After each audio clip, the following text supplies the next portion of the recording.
Frente Radiosa. El conflicto no es karma, es democracia. Complicamos la discusión. Hablamos de política. No lo soñé.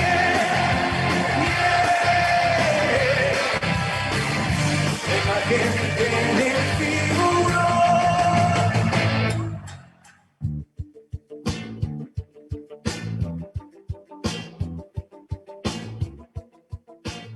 Pichincha Universal.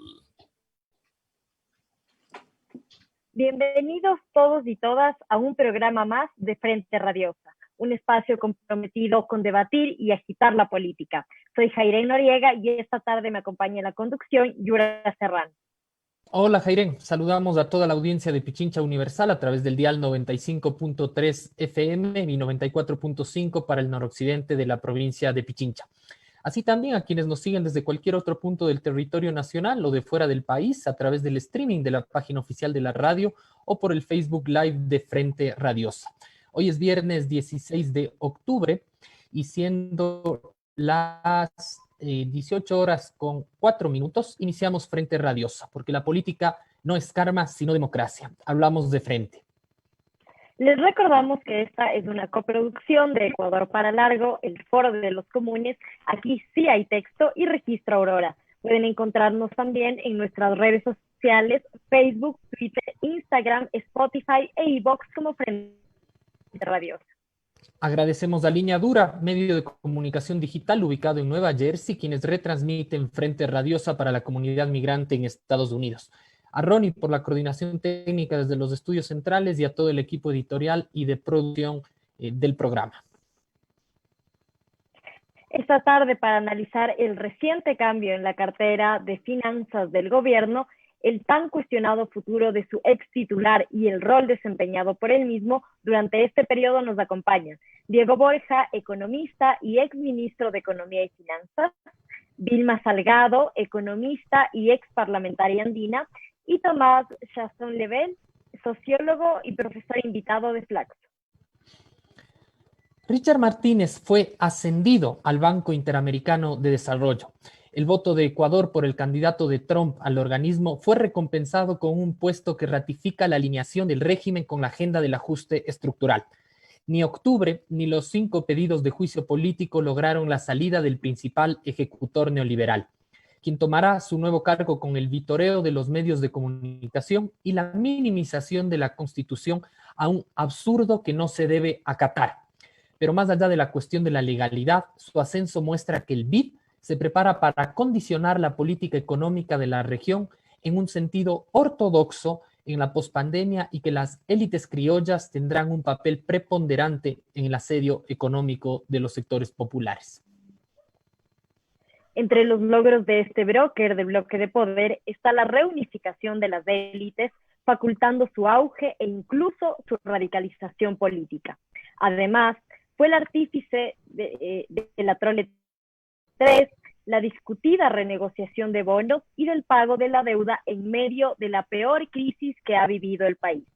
El principal afectado fue el pueblo, que despojado ha visto la reprimarización de la economía nacional, el incremento de la deuda pública en 11 puntos sin obras en contrapartida, el aumento del desempleo y el empleo no adecuado, además del retorno del FMI, aupado por la pandemia y la necropolítica. Hoy, declarado el ministro de Finanzas del Año en América Latina por la revista del Fondo Monetario Internacional y el Banco Mundial, Martínez, impune, deja un país con más de 30,000 muertes por la pandemia, una trayectoria de decrecimiento previo a la pandemia y el escenario para que, con mayor sinceridad y sin impedimentos, Moreno abra la puerta a la profundización del ajuste de la mano de Mauricio Pozo, nuevo operador que estará encargado de repartir el fresco botín recién llegado del Fondo Monetario Internacional.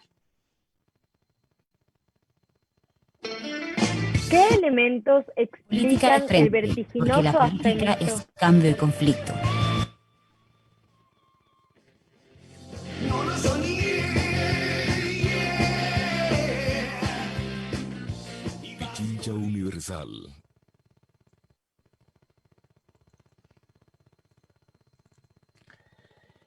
Tras el breve paso de Carlos de la Torre y María Elsa Viteri por el Ministerio de Finanzas al inicio de este gobierno, Moreno nombraría a Richard Martínez como el titular de esa cartera y con ello se pondría en marcha el giro radical en la política económica del país. ¿Qué significó la llegada del expresidente del Comité Empresarial Ecuatoriano a ese ministerio? ¿Cómo se explica su vertiginoso ascenso desde la Cámara de Industrias y Producción al gabinete? Empezamos este diálogo con Tomás. Bienvenido. Gracias por invitarme. Sí, Em, creo que hay que ver cuál es el recorrido que ha hecho Richard Martínez hasta llegar a su puesto de ministro, que es realmente algo que a mí me parece muy impresionante. Al tornarse, él empezó como funcionario de la Cámara de Industriales de Pichincha. Esta institución se enfrentó cuando llegó el gobierno de Rafael Correa con un momento de tensión como todas las cámaras del país, porque una de las cosas que hizo el gobierno de Rafael Correa fue de suprimir la ley que hacía obligatoria la membresía de las empresas a una cámara. La suspensión, se hizo medio un pedido, un juicio que decidió que era inconstitucional, y haciendo esto, las cámaras se encontraban en una situación más difícil porque las cuotas, el dinero de los socios no venía automáticamente. Entonces, que tuvieron que desarrollar estrategias para ajustarse.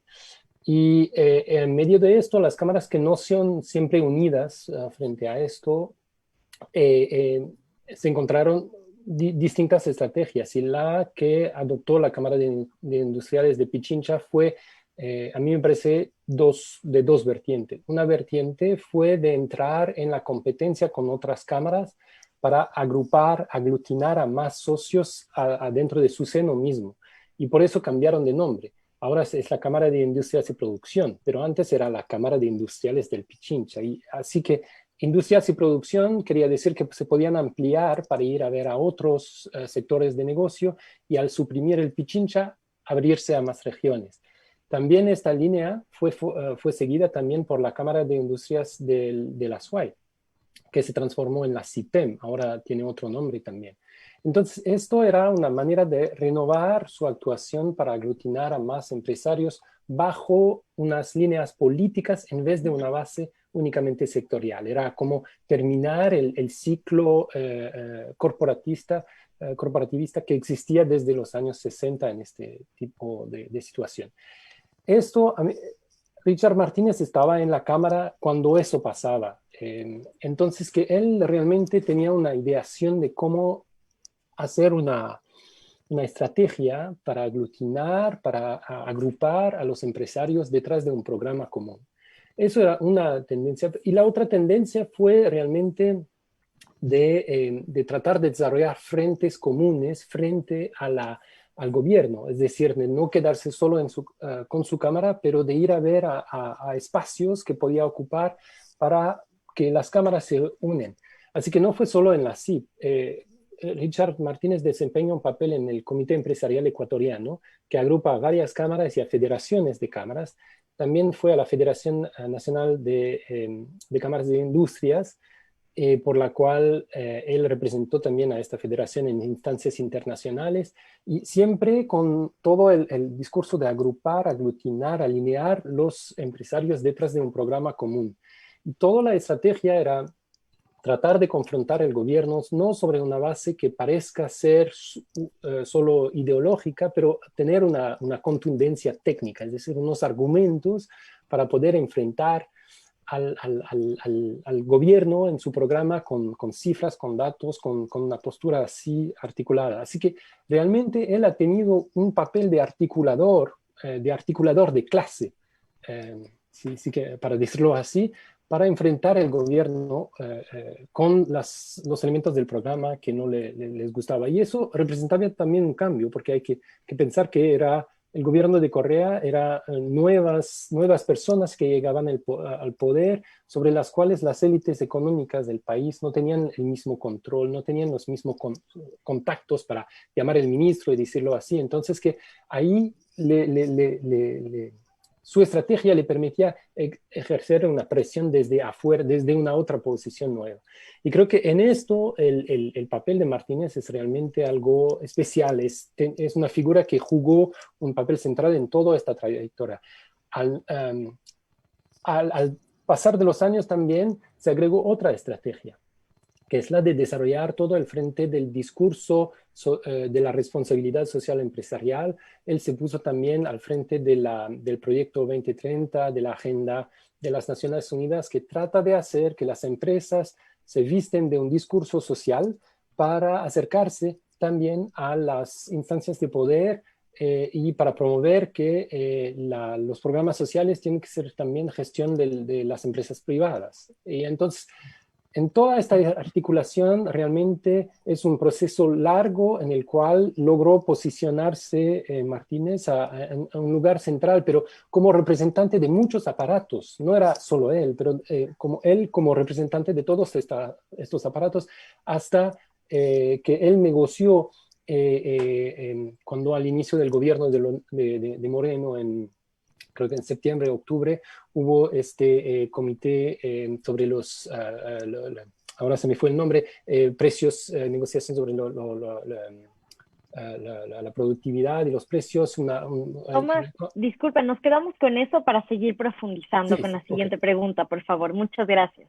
Vilma y Diego, el retorno del FMI, la llamada Ley de Fomento Productivo o la Trole 3, los interminables recortes en el Estado, las leyes en la pandemia llamadas humanitaria y de ordenamiento de las finanzas públicas, son varios aspectos que tienen la firma de Martínez.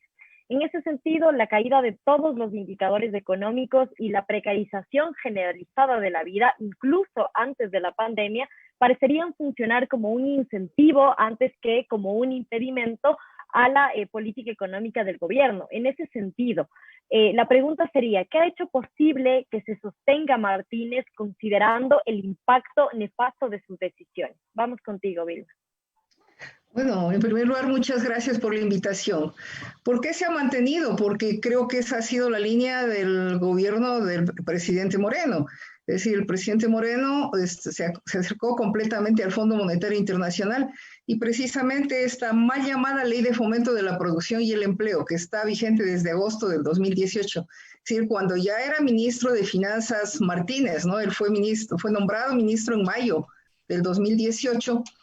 En esa ley lo que se hace básicamente, el fondo de esa ley o el objetivo, el meollo de esa ley es poner en vigencia una política de ajuste del gasto público, poner como prioridad el pago del servicio de la deuda a los acreedores de la deuda externa. Obviamente, a mi juicio, el ministro y el gobierno caen en una cantidad de incoherencias, ¿no? Yo quisiera solamente recordar las declaraciones que hizo Martínez cuando se posesionó. Él dijo que su gran objetivo era generar empleo a través de un crecimiento económico sostenido, que sea capaz de generar la continuidad de los programas sociales del gobierno. Y bueno, le llaman Ley de Fomento de la Producción y el Empleo, pero irónicamente en ninguna parte del mundo se le puede ocurrir a alguien que se genera empleo o que se aumenta la producción mediante el ajuste fiscal, porque esa es una ley para el ajuste fiscal, desde luego asegurándose de que recaiga el peso de ese ajuste sobre las clases medias y las clases populares, mientras en la misma ley se conceden, por ejemplo, las remisiones de intereses, multas y recargos, ¿no? Y aquí para recordarle al pueblo ecuatoriano que el Servicio de Rentas Internas nos dijo que cuando se estaba tratando ese proyecto de ley, al Servicio de Rentas le debían por impuestos no pagados los empresarios 4.295 millones de dólares. Es decir, si lo que quería es corregir el déficit fiscal, lo que tenía que hacer es cobrar a estos deudores morosos de impuestos, pero no, les condonaron, les perdonaron intereses, multas y recargos. El SRI recaudó apenas 1.290 millones aproximadamente y nunca han explicado qué pasó con los 3.000 millones que desaparecieron. Desde luego, el Observatorio de la Dolarización publicó una información en la que mostraba que los 30 mayores beneficiarios eran empresas petroleras, telefónicas, grandes exportadores, algunos banqueros, importadores, y que los 30 mayores recibieron un beneficio de 1.155 millones de dólares que era una cifra similar a la que el gobierno estimaba en ese momento al que ascendían los subsidios supuestamente a los combustibles, ¿no es cierto? Pero además en esa ley se incluyeron amplias exoneraciones tributarias de todo tipo. Nunca se cuantificó el monto al que ascendieron esas exoneraciones, pero precisamente el día de ayer se publicó en la prensa una información que llega solo hasta el 2018 y no llega al 2019. En 2018, 5.000 millones de dólares por exoneraciones tributarias. Y el propio Servicio de Rentas Internas estima en el anexo de la proforma presupuestaria del año actual del 2020 que dichas exoneraciones ya ascienden a 7.000 millones de dólares. O sea, miren ustedes lo contradictorio del discurso y con la realidad, ¿no es cierto? Dicen, no hay plata, no hay recursos para nada, pero perdonan intereses y cosas judiciales, es decir, perdonan a los grandes empresarios, sobre todo concentrados en grandes empresarios, exoneran de impuestos en una forma masiva. En este momento dicen que van a conseguir o han conseguido un paquete enorme de 6.500 millones de dólares, pero solamente por exoneraciones. El propio Ministerio de Finanzas estima en 7.000 millones de dólares. Entonces, fíjese en la contradicción. Pero claro, lo que sí hacen a través de estas leyes que tienen una denominación perversa que buscando confundir al pueblo ecuatoriano, lo que sí hacen es trasladar el costo al conjunto de la población. Y por eso es que, además, obviamente, como ya conocemos, estas políticas del fondo son de carácter recesivo, es decir, la economía se contrae. Solo tenemos que ver lo que ha pasado con la inversión pública, una caída brutal de la inversión pública. Y sin embargo, como se deteriora tanto la economía, lo cual siempre sucede con las políticas del fondo, requieren un mayor endeudamiento. Entonces, fíjense, el de endeudamiento del 14 al 16 ascendió a 15.140 millones de dólares, deuda externa e interna. En el 2017 al 19, 19.357, o sea, mucho más que la que criticaban ellos mismos como endeudamiento agresivo. Pero disculpe, me quedaría con esos datos para seguir discutiendo en la siguiente pregunta. Le planteo por... Sí. Ya, está bien, está bien. Gracias. Le planteo la misma pregunta a Diego, que tiene que ver con Martínez, retorna el FMI, se generan leyes de fomento productivo, Trole 3, interminables recortes en las distintas carteras de Estado, indicadores sociales que están realmente por los suelos, aumenta la pobreza pobreza extrema, y en este sentido la pregunta sería, ¿qué ha hecho posible que tras estos no logros, digamos, para el pueblo ecuatoriano, se sostenga Martínez en el puesto, considerando, ¿no es cierto?, el impacto de sus decisiones? Diego. Bueno, en primer lugar, un cordial saludo a Jairén, a Yura, a mis contertulios Vilma y Tomás, y por supuesto a quienes nos escuchan por Radio Pichincha Universal. Mira, acá básicamente hay que señalar, los logros de Martínez son inmensos. Son extremadamente importantes para el minúsculo grupo del capital financiero nacional e internacional, para el minúsculo grupo de banqueros, para el minúsculo grupo de grandes fortunas y de empresarios extremadamente grandes, oligopólicos, algunos de ellos monopólicos en el Ecuador. Es decir, no es que no tiene logros, tiene unos logros extremadamente importantes que se concentran, eso sí, en un minúsculo grupo de la población. Y del otro lado, es una devastación de magnitud histórica, probablemente la más grande de toda la etapa republicana en el Ecuador, frente al resto de la población. Y esto lastimosamente se mide en vidas humanas, no en dólares. Tenemos en este momento 34.000 muertes adicionales si contamos el mismo periodo de tiempo de marzo a septiembre de este año, con marzo-septiembre de otros años. Es decir, el desempeño de Martínez se ha cobrado 34.000 vidas adicionales, 34.000 hogares enlutados, más de 140.000 contagiados en cifras oficiales por coronavirus y una población en absoluta indefensión en cuanto a los mínimos y elementales accesos a servicios de salud, de educación, de seguridad. Entonces, el desempeño de Martínez es tremendamente importante para el gran capital y tremendamente devastador para la gran mayoría de la población. Hoy día le premian, ya no solamente se contentan con que haya hecho una devastación a nivel del país, sino que ahora va a continuar haciendo una devastación a nivel de la región, desde el Banco Interamericano, eso sí, violando la Constitución, su artículo 153, que textualmente y clarísimamente le prohíbe ser funcionario de un banco acreedor del Ecuador. Aquí hay una violación constitucional de la cual en algún momento tendrá que hacerse también responsable el gobierno del Ecuador y el propio Banco Interamericano de Desarrollo, que está obligado a respetar las leyes nacionales. Eso vale decirlo de paso. Vilma ha señalado algunas de las cifras, ¿no? Pero fíjate tú, con cifras oficiales a junio de este año, solamente el 17% de la población tenía empleo adecuado. Eso está en la página de del INEC. Y milagrosamente, tendrán que decirnos cómo han hecho el cálculo, a septiembre ya el empleo adecuado sube de 17 en junio a 32% de la PEA en septiembre. ¿Cómo lo hicieron? No lo sé. No lo sé, porque un incremento tan grande del empleo adecuado en medio de una situación nacional que está viviendo la mayor parte de los ecuatorianos, de cada día perder más empleo, de cada día tener menos ingreso, de cada día tener más pobreza, estas cifras parecerían que son falsas, ¿verdad? Pero digamos que fueran ciertas, En junio, solo 17% tenía empleo adecuado, es decir, 87% tenía 17% empleo adecuado, y entre desempleo y empleo inadecuado estaban bordeando el 83% de la población, ¿no? O sea, imagínense ustedes lo que eso significa. 8 de cada 10 ecuatorianos o no tenían empleo o tenían un empleo inadecuado en junio. Ahora es un poquito menos. 32% empleo adecuado, 7% desempleo. Y si vemos las cifras a nivel segmentado, por ejemplo, 23% de desempleo en Quito. Eso no se ha visto jamás, ¿no? Tenemos cifras de pobreza, cifras de inequidad, cifras de desempleo tremendamente devastadoras, cifras de producción. Se supone que un ministro de Economía es evaluado por el aporte a la economía. El Ecuador va a caer en menos 11% de crecimiento este año. Menos 11% de crecimiento, con estas cifras de aumento de la deuda.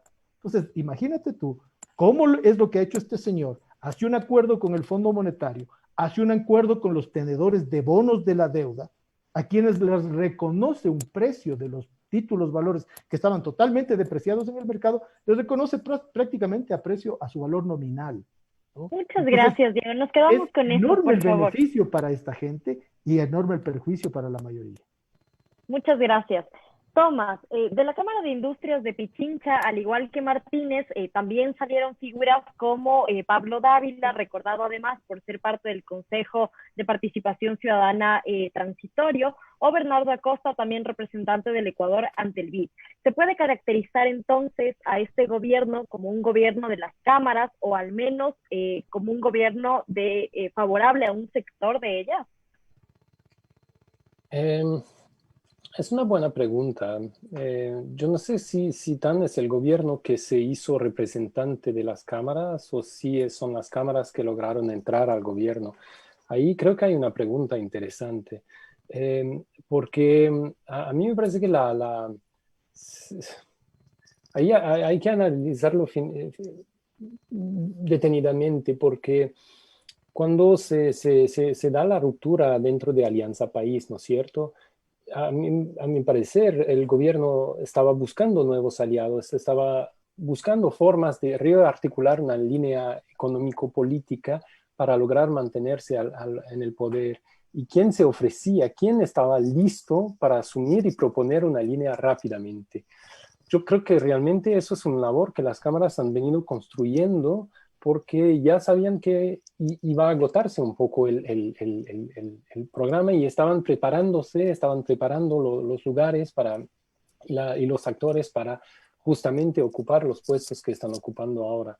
Entonces, a mi parecer hay que revertir un poco la cuestión. Hay que ver, no hay que ver como si toda la acción vino del gobierno. Creo que el gobierno ahí se giró donde había otra dinámica que estaba pasando. Es decir, que justamente la Cámara de Industriales de Pichincha son los que más claramente, me parece, tenían una visión de cómo organizar actores para presionar y ocupar cargos políticos. Entonces, tal vez así tenemos una mejor visión, pero es objeto de debate ahí, no, es más una especulación ahora que un análisis, ¿no? Gracias, Tomás. Diego, volvemos contigo.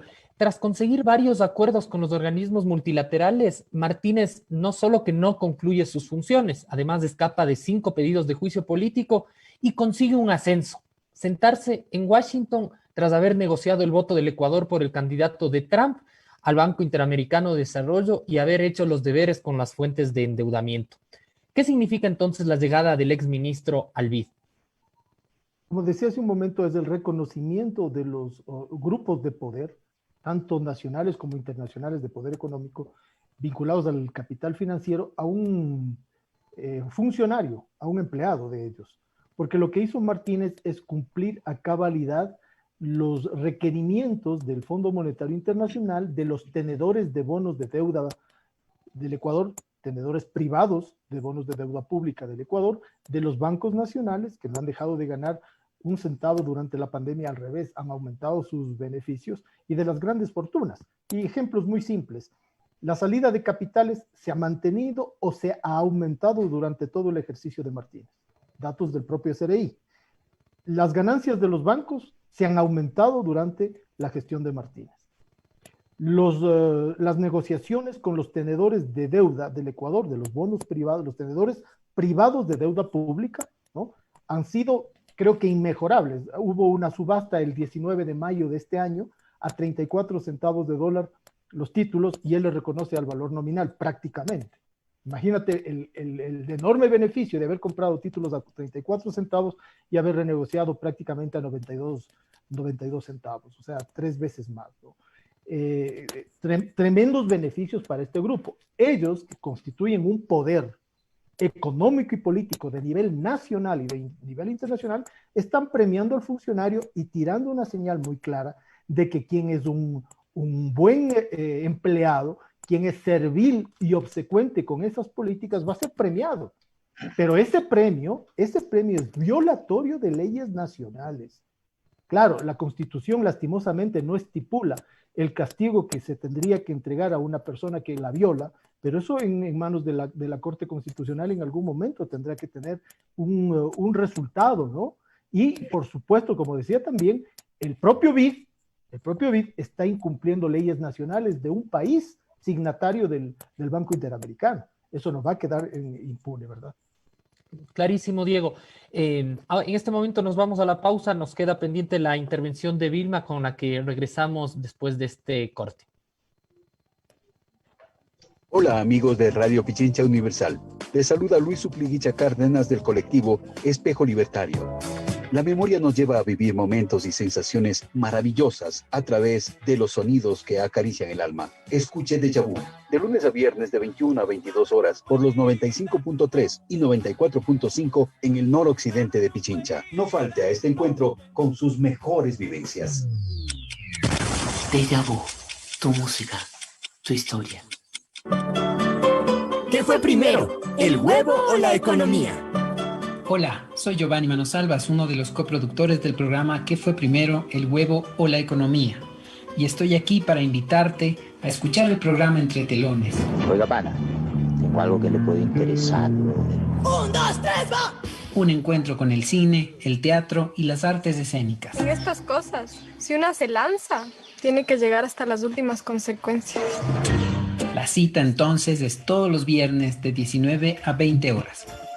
Por Pichincha Universal, por Pichincha Universal. Arrivederci, au revoir, me fui.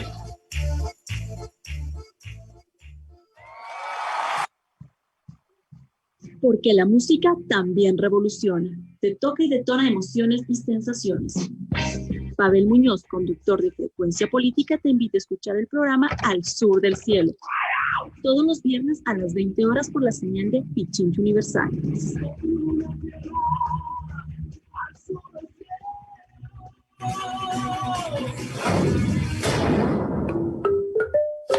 Desde Tambores en la Diáspora, les invitamos a escuchar todos los domingos de 10 a 11 el programa Tacos, Botines y Goles aquí por Pichincha Universal.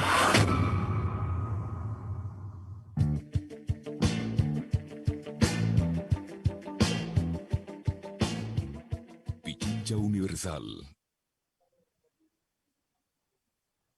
Continuamos con nuestro programa Frente Radiosa. Les recordamos que estamos en la señal de Pichincha Universal 95.3 FM y 94.5 para el noroccidente de la provincia.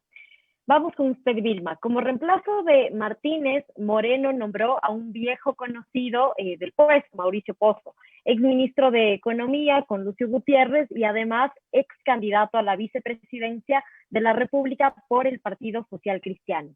Llega para asegurar entonces Pozo una continuidad en lo realizado hasta el día de hoy. ¿Qué más entonces se puede analizar de esta transición? ¿Hay algún cambio para el bloque de poder que rodea a Moreno? Y también me gustaría pensar con usted, analizar con Vilma, ¿a quién representa Pozo? Bueno, creo que Pozo, al estar alineado con el Partido Social Cristiano, representa a los grupos de poder, pero creo que tiene una mayor cercanía con los banqueros, en el caso ecuatoriano, ¿no? ¿Por qué lo digo? Porque él fue ministro de Finanzas de Gutiérrez y el presidente del directorio de la Agencia de Garantía de Depósitos cuando yo fui gerente de dicha agencia. Y fue el ministro Pozo el que me ordenó suspender los embargos y las incautaciones. Y entonces, obviamente, cuando todo el pueblo demandaba que dichas acciones continúen y además apoyaba dichas acciones, el ministro Pozo, pues, una orden además ilegal. Pero eso mostró obviamente de cuerpo entero la vinculación que tenía con la banca, en ese momento además con la banca corrupta, ¿no? Que finalmente quedó todos los delitos que cometieron en la impunidad. De manera que no, a mi juicio no hay un mayor cambio, digamos. Yo creo que el mismo grado de perversidad, porque manejan un discurso perverso, ¿no es cierto? Lo disfrazan. Ahora lo que más me preocupa es que se ha anunciado que para enero van a tratar de impulsar la supuesta independencia del Banco Central, con la cual obviamente quedamos desprotegidos los ecuatorianos, los ahorros nuestros quedan absolutamente desprotegidos, porque esa independencia de lo que busca, que de alguna manera ya está contemplado en algunas leyes, es que el Banco Central no puede conceder préstamos ni comprar ningún tipo de papel al Estado. Pero falta completar, digamos, en el programa suscrito con el Fondo Monetario Internacional, la eliminación de la obligación que tienen actualmente, por ejemplo, los exportadores de traer al Ecuador una parte de las divisas de las exportaciones. Esta obligación hace que ingresen recursos al Ecuador, ¿no es cierto? Por otro lado, también está pendiente otro de los temas que estaba dentro del acuerdo con el Fondo Monetario Internacional y que estaba planteado como parte de la reforma del Banco Central, que era la eliminación del coeficiente de liquidez, es decir, exigirle al sistema financiero que hoy está vigente que tenga una parte de la liquidez dentro del país, porque tienen la tendencia y además la liberalización total de la cuenta de capital, ¿no? Que quieren que se les deje en absoluta libertad de fugar capitales. Aquí mi preocupación profunda es que esta puede ser, digamos, un golpe muy grande o permitir una fuga masiva de capitales como la que ya ha sucedido en épocas anteriores en el propio país. Es decir, históricamente en las crisis el capital tiende a retirarse de los países en crisis. Y en el caso de Argentina, por ejemplo, el fondo le prestó 55.000 millones, que decían, mire qué paquete más grande, y realmente nunca le había prestado tanto.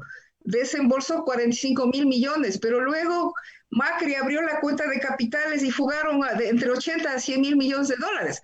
¿Pero qué pasó? El pueblo argentino queda endeudado en 45.000 millones, pero fugaron el doble de capitales. Ese es el riesgo aquí en el caso del Ecuador. Esa es la reforma, en mi juicio, más peligrosa que en este momento está pendiente en manos del ministro Pozo, ¿no es cierto? Sabemos aquí, por la información que hemos tenido en los últimos años, ha habido mayor transparencia, digamos, de información, y sabemos que los grandes grupos económicos tienen todas empresas constituidas en los paraísos fiscales y tienen tendencia a tener además los recursos en dichos paraísos fiscales. Entonces aquí tenemos una situación muy grave de que además en las crisis anteriores, en cada crisis, los grupos económicos han tratado de sacar ventaja de esa crisis. Es decir, en la crisis de la deuda en los 80, la sucretización de la deuda, ¿no es cierto? Ellos le pasaron a sucres y finalmente no pagaron la deuda, dejaron que nos hicieron pagar al pueblo ecuatoriano las deudas que tenían denominadas en dólares. En la crisis de los 90 quebraron los bancos, pero no los banqueros, y nunca pagaron los créditos que habían concentrado en empresas de propiedad de los mismos bancos. Entonces tenemos ahora un riesgo enorme, a mi juicio, de que además descubran que podrían volver a sucretizar, es decir, transformar en alguna moneda su deuda y deshacerse de ella, y además cargar con los fondos del Banco Central, que también pasó en la crisis del 99, ¿no es cierto? El Estado no puede tener acceso a los recursos del Banco Central, pero esos recursos, que son en su mayor parte recursos públicos, porque todos los depósitos, todas las instituciones públicas tienen la obligación de tener sus ahorros, digamos, sus recursos en el Banco Central, son recursos públicos la mayoría. Esos recursos no puede utilizar el Estado, pero sí puede tener acceso la banca privada porque se eliminaría el límite y las condiciones que existen actualmente para su uso. Quedaríamos absolutamente desprotegidos y esa es, a mi juicio, la más preocupante reforma que todavía está pendiente en manos del representante de la banca, el ministro Pozo. Muchas gracias, Vilma. Me voy contigo, Tomás. Si tú señalas que Martínez fue un unificador de las cámaras, la pregunta sería si esta unidad se mantuvo durante toda su gestión, si se generaron grietas, si se generaron disputas, o si se mantendrá en el último tramo de este gobierno a la cabeza de Pozo esa unidad, ese rol de unificador de las cámaras, ahora en manos de Pozo. Yo creo que las cámaras son astutas en ese sentido. Cuando sentían que había un enemigo común, tienden a unirse, y cuando sienten que su amigo está en el poder, no requieren tanta unidad, porque pueden pelearse sobre cositas, y porque siempre lo que va a salir puede ser un poco más para ellos, un poco más para los otros, pero nunca va a ser completamente en contra de ellos. Lo que noté, por ejemplo, es en las propuestas, hemos visto, por ejemplo, en la primera propuesta de ley humanitaria había una propuesta de subir los impuestos, y ahí hemos visto que las cámaras se opusieron a esta posibilidad y fue retirada totalmente de la propuesta al final adoptada. Entonces vimos que había estos momentos en los cuales sí pudo haberse expresado tensión. Y creo que también entre sectores a ciertos momentos hemos podido ver tensiones, por ejemplo, la Cámara de Comercio de Quito un poco menos de acuerdo y todo esto, pero es que sabían también que al mismo tiempo, cuando la línea final que iba a tomar el gobierno no iba a ser completamente en contra de sus intereses. Y por ejemplo, hemos visto en octubre del año pasado, y ahora lo están repitiendo, cuando era el tiempo de alinearse detrás de la línea del gobierno, las cámaras se alinearon. Es decir, que ahí el enemigo de la calle era claro y todos tenían que cerrar filas, ¿no? ¿No es cierto? Entonces, en estos momentos claves hemos visto que se alineaban, pero sobre detalles de las políticas sí podían tener tensiones. Yo no creo que estas tensiones, sin embargo, eran fundamentales, pero eran tensiones que existen porque el Estado tiene sus problemas de gestión y Martínez tenía que enfrentar ciertos problemas de gestión. No es que él quería, como lo hemos visto, sus primeros pasos fueron de suprimir impuestos que debían los empresarios. Así que no es que su propósito era subir los impuestos, pero él, frente a las crisis fiscal del Estado, buscaba soluciones, pero frente a la reacción de las élites económicas, él cambió, me parece que eso fue la cosa. Entonces, creo que hay estos espacios en los cuales podemos ver las tensiones que se crearon, pero no es que Martínez iba a tomar una línea en contra de las cámaras, pero sí que sus posiciones podían revelar algunas tensiones porque no era siempre necesario que todas estén alineadas en este contexto. Así creo que es una manera de poder analizarlo. Gracias, Tomás. A las puertas de unas elecciones generales resulta impostergable pensar en el futuro. En ese contexto, ¿qué estrategias de las cámaras y de los grupos económicos se puede avisorar frente a un gobierno, sea de izquierda o progresista o uno de derecha? ¿Y qué influencia va a generar, por ejemplo, la presencia de Martínez desde el BID? Diego, vamos contigo. Creo que está apagado tu audio. Sí, ahí está bien. El próximo gobierno va a tener un desafío enorme en el plano económico en un sentido amplio.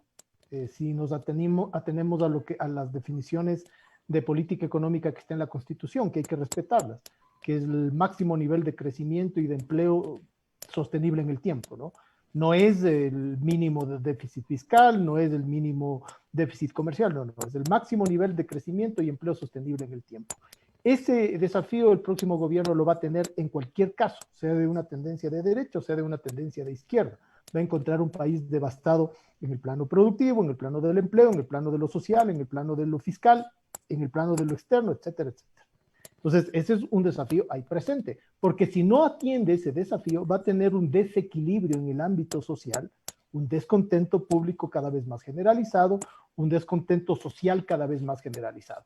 Y si es que sigue al pie de la letra el acuerdo que este gobierno ha firmado con el Fondo Monetario Internacional y que tiene que cumplirlo el próximo, le está dejando al próximo gobierno con una papa caliente tremenda. Porque los acuerdos, entre otras cosas, te plantean incremento del IVA, disminución de los subsidios a todos los combustibles, ya liberalizaron la compra de los subsidios, privatización del patrimonio público, de las empresas más importantes, disminución del gasto y de la inversión pública en un momento de tremenda caída de la actividad económica.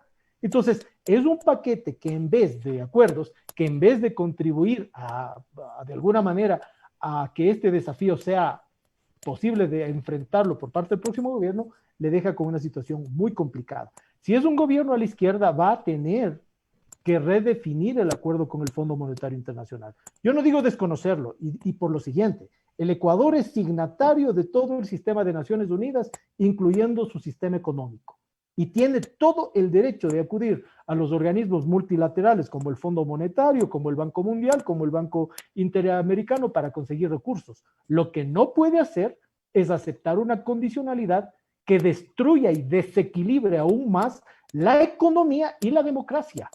Porque junto con el desequilibrio de la economía en los términos que estamos viviendo actualmente, viene el desequilibrio de la democracia como ya lo estamos viendo. Utilización de la justicia para perseguir a posibles candidatos que tienen una gran posibilidad de triunfo electoral, utilización de los sistemas institucionales electorales para proscribir partidos que tienen una gran posibilidad de triunfo, utilizar mecanismos legales para judicializar la oposición política y perseguir, por ejemplo, a la prefecta de Pichincha. Entonces ya estamos viendo que el desequilibrio económico tiene un correlato de descontento social y de desequilibrio de la democracia. Entonces un próximo gobierno, a la izquierda o a la centroizquierda, va a tener que redefinir esos términos de los acuerdos de forma tal que sean más aceptables para el Ecuador. Fíjate que en días pasados, tengo aquí el dato, se llama Víctor Gaspar, es el jefe del Departamento de Finanzas Públicas del propio Fondo Monetario Internacional, que saca un artículo que lo publica el diario El País de España, donde dice que los ricos deberán pagar la factura de esta crisis y por tanto está planteando incremento de impuestos a las grandes fortunas. ¿Qué va a pasar con una postura en el Ecuador que ha sido completamente la opuesta? Mira, hay un discurso permanente de achicar el Estado y sin embargo en la proforma presupuestaria del año 2020 de este año, el gasto tributario sobrepasa los 7.600 millones de dólares. Entonces, es achicar el Estado para la gran mayoría, para los pobres, para las clases medias, pero es ampliar el Estado en subsidios multimillonarios, mucho más que el subsidio de los combustibles, por ejemplo, el gasto tributario. Gracias, Diego. Vilma, tanto usted planteaba ya hace un momento el escenario aún peor que se podría avecinar al país en términos de situación económica, habiendo unas elecciones de por medio y con lo que ha planteado Diego hasta ahora. ¿Cuál considera usted ¿qué es el rol? ¿A qué van a jugar las cámaras si es que tienen una opción política definida, por ejemplo? ¿Tienen en el escenario que se viene? Y en el caso de una opción, digamos, no anticámaras, pero sí de carácter de izquierda, progresista, como se piense definir, ¿cuáles van a ser las tensiones que existan ahí?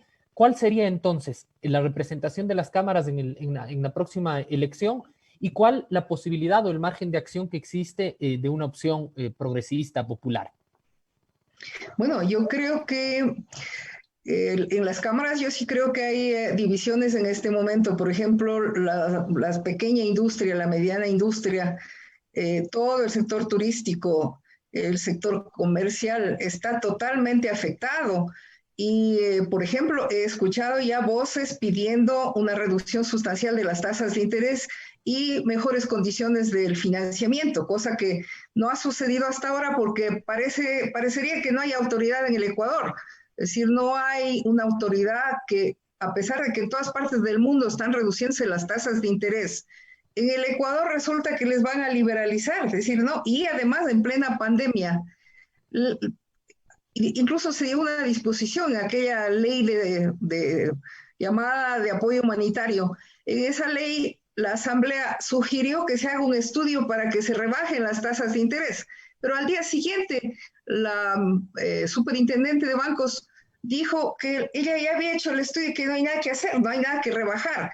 Y simplemente observaron cómo los pequeños y medianos, sobre todo que no tienen acceso a fuentes internacionales de financiamiento, se acercaron a los bancos y les aumentaron costos, es decir, les cobraron una tasa por seguro de crédito, les aumentaron una tasa de contribución, dizque para combatir la pandemia. Es decir, en lugar de reducir las tasas, les aumentaron las tasas.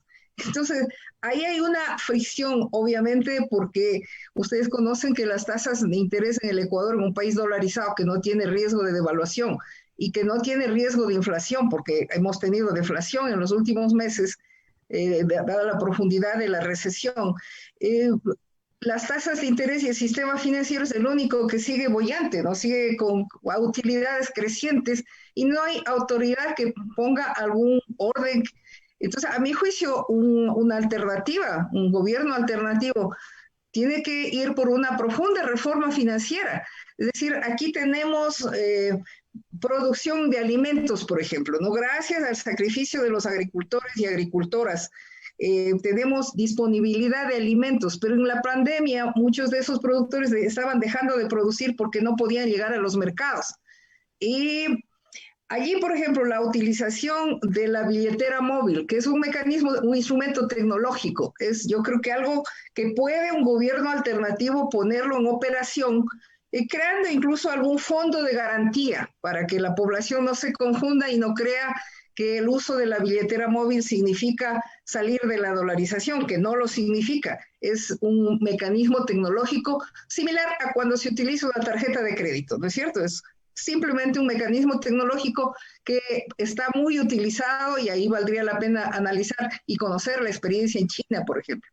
Pero este mecanismo, a mi juicio, lo fundamental es que en este momento se pare la hambruna que ya existe, porque con una población que llegó al 83%, como lo señaló Diego, de informalidad entre desempleo y sin ingresos, obviamente hay familias que últimamente están saliendo a las casas a pedir comida, y eso quiere decir que la inseguridad alimentaria es lo más grave que está enfrentando en este momento la población. O sea, no tiene acceso a los alimentos porque no tiene ingresos. Entonces, por ahí tiene que empezar, a mi juicio, un gobierno alternativo. Ahora, llegando con los alimentos que sí existen, porque la producción está. Entonces, tenemos que crear un mecanismo financiero para que esos alimentos lleguen a la población. Con eso creo que, atendiendo a las necesidades de la población, hay otra serie de mecanismos. El Ecuador es un país muy rico, es decir, por ejemplo, revisando las exoneraciones tributarias que estén concentradas en los mismos que ya fueron beneficiarios de las remisiones de intereses, multas y recargos, porque aquí se concentran los beneficios, ¿no? Entonces, revisando, hay una ley que se pasó a la Asamblea, ojalá llegue el gobierno alternativo con una Asamblea suficientemente fuerte para que apoye las reformas legales que son absolutamente indispensables. se planteó en la Asamblea que quienes tienen activos en el Ecuador a nombre de empresas constituidas en paraísos fiscales tributen en el Ecuador sobre sus activos, pero la Asamblea lo negó. Si fíjese en la influencia, el grado de influencia de estos grupos económicos también sobre la Asamblea. La Asamblea se negó a que tributen sobre los activos que tienen en el Ecuador. Entonces, hay mecanismos, yo creo que existen mecanismos si se tiene claridad en los objetivos, ¿no? Desde luego va a ser difícil porque si se pasa esta reforma, sobre todo a mi juicio la más peligrosa, la reforma del banco, de la independencia supuesta del Banco Central, y se da una fuga de capitales, pues eso es obviamente que se pone mucho más difícil, mucho más cuesta arriba que en este momento la situación económica del país. Pero el país es un país muy rico que tiene una cantidad de opciones y si se tiene claridad de objetivo y si lo que se quiere es evitar el sufrimiento tan grande que ya hemos venido teniendo los ecuatorianos con la magnitud del desempleo, con el confinamiento, y con la amenaza que tenemos de la propia pandemia y la restricción en los gastos de salud que ha venido realizando el gobierno, tanto que la propia ministra de Salud de este gobierno renunció en plena pandemia porque dijo que no tenía los fondos para poder atender a la población que estaba falleciendo en las calles vergonzosamente en Guayaquil. Otro tema fundamental es la lucha contra la corrupción, ¿no? Cada día aquí descubrimos cómo ha habido un reparto no solamente de hospitales, sino que también de agencias de tránsito, es decir, están repartidos las cárceles, es una cosa que avergüenza, y ahí se mueven miles de millones de dólares. Entonces, por ahí también tiene que haber un movimiento de la población para parar todo eso que nos avergüenza a los ecuatorianos. Entonces, fondos, recursos, el país es un país muy rico, tiene un gran potencial productivo, y trabajar del lado de los que producen, no de los que especulan, sino de los que producen e instrumentar las reformas, sobre todo en el campo financiero, a mi juicio, y también las reformas que se necesitan para evitar una cadena de trámites, reformas sobre todo para apoyar al productor agrícola, porque tenemos un enorme potencial agrícola y agroindustrial, trabajando con los pequeños y medianos productores, sobre todo. El Ecuador tiene un gran potencial. Necesitamos una estrategia. Bastante claro, Vilma, muchas gracias. Tomás, teniendo en el horizonte las elecciones que se vienen en febrero y tras tu experiencia al conocer y estudiar el entorno de las cámaras y de las élites en nuestro país, ¿cuál es tu percepción respecto a el comportamiento que puedan tener las cámaras ante un gobierno de, entre comillas, continuidad, siendo de derecha, o un gobierno progresista? Y para cerrar, quizá ahí añadirle a eso, ¿cuál crees tú que es el saldo que le quedan a las cámaras tras la participación en este gobierno? ¿Salen fortalecidas? Martínez en el BID significa un gran gesto en ese sentido. ¿Crees que puedan mantenerse o contener este poder acumulado durante este tiempo? Yo creo que creo que lo que ganaron las cámaras en los últimos 10, 12 años es una modernización de su percepción. Es decir, que si bien, como me lo revelaba un representante de cámaras hace una década, lo que les tomó desarmado cuando llegó el gobierno de Correa era la incapacidad de llamar directamente al ministro como lo hacían antes. Era más complejo, los canales se mezclaron. Y la modernización que adquirieron es la capacidad de jugar sobre los dos planos. Aún siendo que Martínez estaba en el poder, ellos no es que pararon de actuar, seguían actuando un montón para poder jugar sobre los dos tableros. Así que si viene un gobierno de la continuidad, ellos entendieron que hay que seguir haciendo la presión todo el tiempo. Y así lograron, creo, el doble gol en la crisis actual. Es decir, que teniendo un representante suyo adentro del gobierno y teniendo la capacidad de empujar para que él vaya aún más allá. Entonces, este saldo no lo van a perder. Y entonces que ahora su división puede servirle también, porque su división les permite también hacer las presiones en distintas direcciones y realmente impedir que medidas que sean aún de corte keynesiano. No estamos hablando de medidas que sean socialistas, aún de corte keynesiano se van a oponer un montón y tienen varios frentes. Y cuando digo las cámaras, creo que Vilma lo subrayó y es súper importante verlo. Las cámaras de pequeñas y medianas industrias, de pequeños y medianos, tienen un discurso totalmente distinto. Y su realidad es distinta. La realidad que está realmente la de las grandes cámaras es la de los grandes empresarios, de los que están cercanos a los grandes grupos económicos. Ellos son los que realmente tienen una agenda distinta. Y aún siendo adentro de ellos hay la tensión entre la costa y la sierra, hay entre comercio e industrias. Estas tensiones siguen existiendo. La cuestión es cuándo lo requieren realmente, pueden movilizarse de manera unitaria, como lo hicieron, por ejemplo, cuando se trató de subir el impuesto a la herencia. Esta capacidad, entonces, de jugar sobre dos tableros, no lo van a perder, creo yo. Muchas gracias, Tomás. Quisiera unos comentarios finales de Diego, de Vilma y de Tomás en un minuto, por favor. El micrófono, por favor, Diego. El Ecuador va a quedar tremendamente afectado por el manejo económico que ha realizado Martínez. Es probablemente el manejo económico con menores logros para la mayoría de la población y con mayores logros para la minoría absoluta de la población. Es un manejo económico devastador, pero hay salida, porque así como la crisis ha sido políticamente causada, políticamente profundizada, asimismo políticamente puede haber una salida si es que cambiamos la orientación de manera radical respecto de los objetivos y de los instrumentos con los que contamos. Vilma ya señalaba, el Ecuador es un país rico.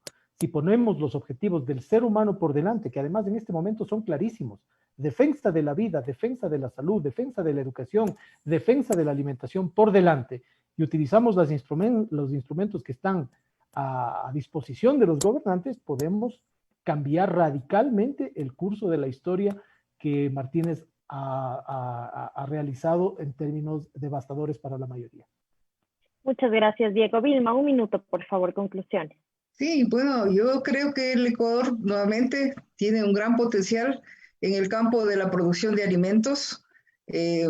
Hay necesidad de, conjuntamente con los agricultores y agricultoras, instrumentar políticas, que es lo que nunca hemos tenido, ¿no? Políticas de apoyo a los productores del campo, y allí hay un potencial incluso de exportación, pero tendríamos que empezar atendiendo las necesidades del propio mercado interno, porque es vergonzoso que con ese enorme potencial tengamos todavía incidencia de anemia al 40% de las madres, de las mujeres, y incidencia de desnutrición infantil, que estos periodos, además de estar subiendo de forma alarmante, partíamos ya de un 25% y en ciertas provincias llega al 50% y hasta el 60% de la población infantil. Entonces, trabajando con estos objetivos, atención de alimentación y salud, atención de vivienda, si hay un déficit de vivienda espantoso, trabajar entonces en esa atención con lo que es el componente nacional. Aquí sí tenemos que pensar en componente nacional y componente importado. Proteger a la pequeña y la mediana industria, ahí podemos utilizar la billetera móvil para diseñar un producto financiero que sirva solo para consumir lo que se produce dentro del territorio nacional. Es decir, este es un objetivo que debemos realizarlo para favorecer a la producción de la industria textil y de otras industrias que están amenazadas por los tratados de libre comercio que también está negociando la actual. Muchas gracias, Vilma. 30 segundos, Tomás, por favor, conclusión. Bueno, en 30 segundos. Cualquier sea el gobierno que va a ser electo, la situación va a ser súper difícil, tanto por las dificultades económicas acumuladas, que la deuda que va a presionar el Estado para ir en una cierta dirección, dando una palanca a las instituciones internacionales. La presión de la calle en cualquier situación va a ser esencial. Tiene que mantenerse constante justamente para empujar a que no se vaya más hacia la dirección en la cual lo impulsó el gobierno de Martínez. Muchas gracias, Tomás. Agradecemos nuevamente a nuestros invitados e invitadas y al equipo editorial y de producción que da vida a Frente Radiosa. Gracias a ustedes. Gracias. Gracias a todos. Programa clasificación O.